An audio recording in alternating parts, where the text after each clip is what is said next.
Those with economic skills tend to advance, whether they have any political power or not. And those without those skills tend not to advance, even when they have great political power. But in Malaysia, for example, the Malays have overwhelming political domination of their society, and they use it ruthlessly against the Chinese minority. The Chinese still make double the income of the Malays on the average. You make a statement in your book, Dr. Sowell, and I would like to quote, "Discrimination has been pervasive, but not pervasively effective." Yes. What does that mean? It means that people have discriminated against other people wherever they've had the power to do it, almost everywhere in the world and almost every period of history. Some groups are kept back by this, and some groups, it seems to make no difference whatever.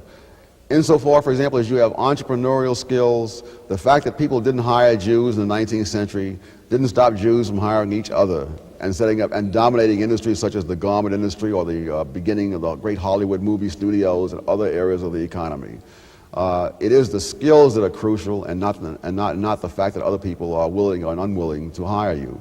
Even groups that have a great animosity towards other groups will nevertheless hire members of those groups with skills in the long run if there are enough of them to make it worth their while. Well, do you suspect that you may be guilty of de-emphasizing the effects of racism in that pattern?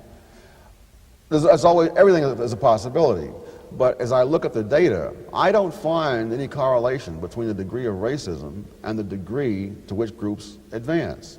That is, if you look at the history of the Chinese in Southeast Asia, the hostility they have encountered there will compare with any hostility blacks have encountered here.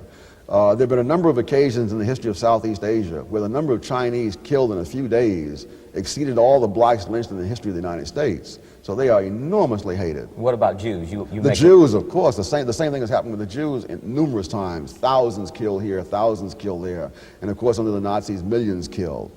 The groups, incidentally, which have suffered the most violence, and I use that as one index of group hostility or racism, those groups have typically been middleman minorities. The Chinese, the Jews, the Armenians, the Igbos in Nigeria, 30,000 of those were killed in massacres just within our time.